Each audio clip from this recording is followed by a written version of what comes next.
the way I've tried to go about it is, you know, you make one clip and should I be saying that? I don't know. Like you make something and you post it across platforms because I make a lot of long form content, obviously, so you can repurpose it. But when you're focusing on each platform, you never felt like that hindered you at all?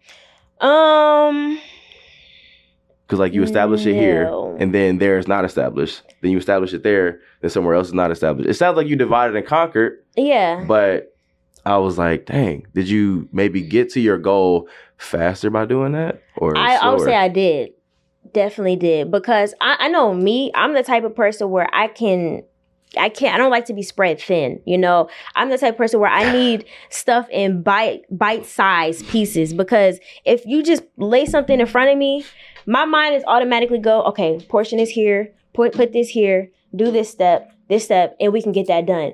Like, I can't just look at the whole plan. Like, I gotta section stuff off. So if I know my ultimate goal is to be established on social media, spread the word of God on social media, spread my brand on social media as a whole, let me do this in bite-sized pieces, you know?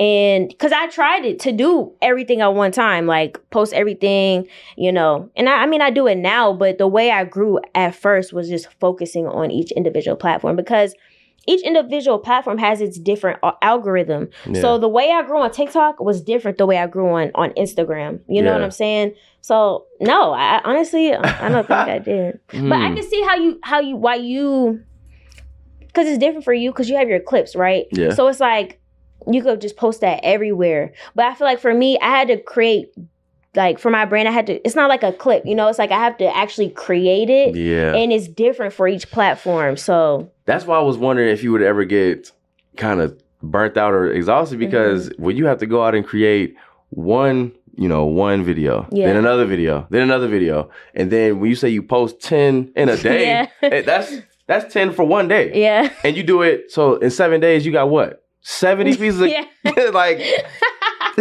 that's crazy.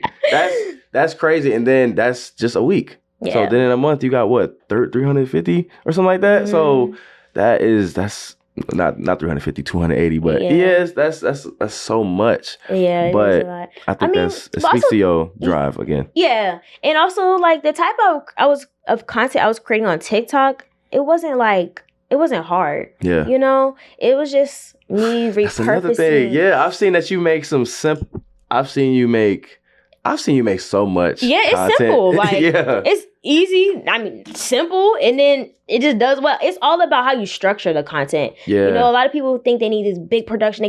No, bro. If you just have like a good like storyline, or you capture their attention between the first 3-5 seconds, the clip is. You're pretty good at doing that. And the other part I was gonna say is I see the different kinds of content that you've made, because it seems like every type of.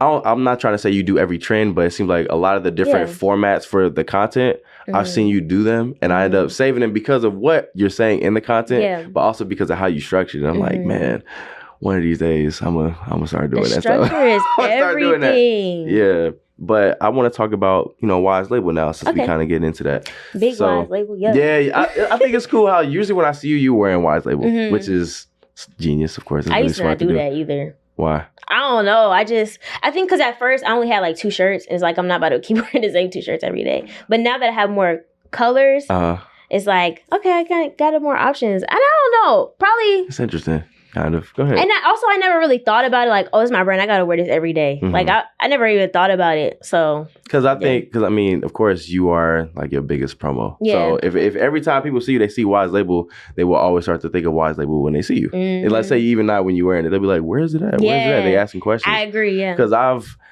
wanted to get into merch, and I think I'll talk to you about it. Because when I was talking about, I think in Miami, I was talking about growing or getting some merch. And you said, oh, you want to start a brand? I was like, or a clothing brand? I was like, yeah, because I actually save a lot of clothing brand content, because if I'm going to have merch at some point, then if it's clothing brand quality, then you'll want to buy it. And then it'll speak for itself, and it'll, sell itself.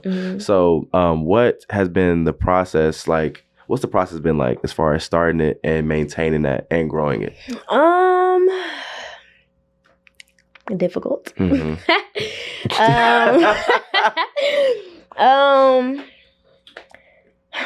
I'll say at first it was definitely very difficult. It was been a lot of different trials.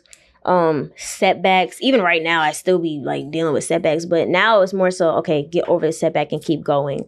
But definitely an interesting journey. Like just seeing how far you can go if you put all your focus in the matter of a year is crazy. Because I started my brand in 2021, but I'll say I didn't really be focused and like really go all in on my brand until the end of 2022. And then that's when I really started to see like, yo, this thing is really growing. Yeah. So yeah, it's definitely been a journey for sure. Because I think it's interesting that, you know, you started a brand that has a message, and it's like you have a brand that has a message, and now you're trying to make it continue a movement. Yeah. Which it's a lot of moving parts to that. And it's a lot of bandwidth and brain work that goes into that. Because I see that, you know, whenever I hear that you are about to have a shoot or things like that, and all the people that want to get involved, and then you keep trying to grow the brand, take it to different places, I always wonder what that's like, because I haven't even started the merch yet. You know what I'm saying? Like, I haven't even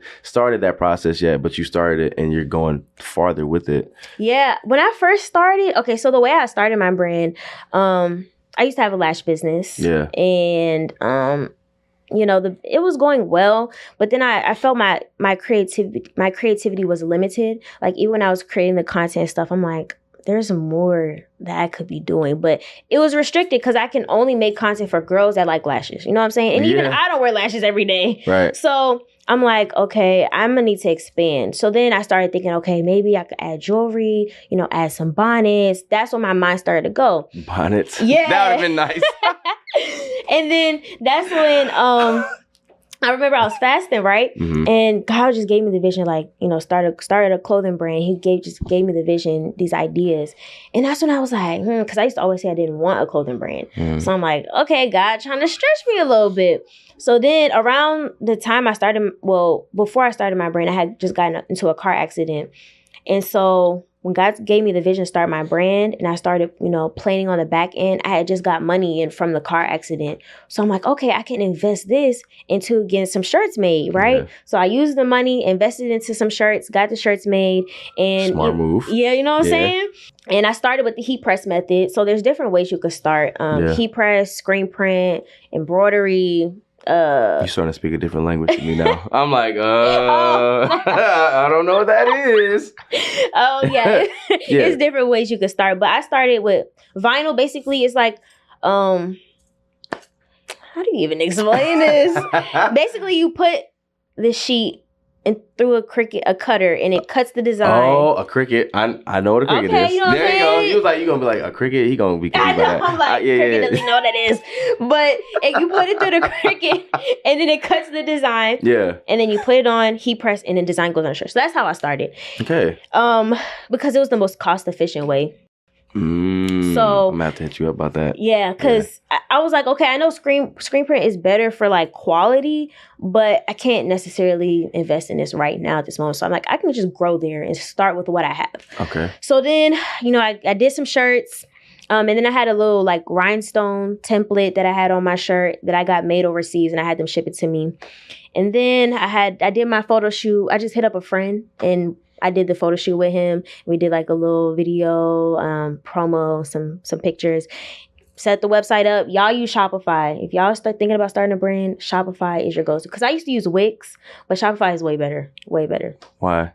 Just because it's I feel like it's a better platform to grow on, because as if you're trying to like sell something. Yeah. Because like you can download apps on there. You know what I'm saying? Like Wix is cool, but I think you can download apps, but it's better apps on Shopify. Like, I don't know. It's like wanting to go to Chick-fil-A instead of McDonald's. Okay. You know what I'm saying?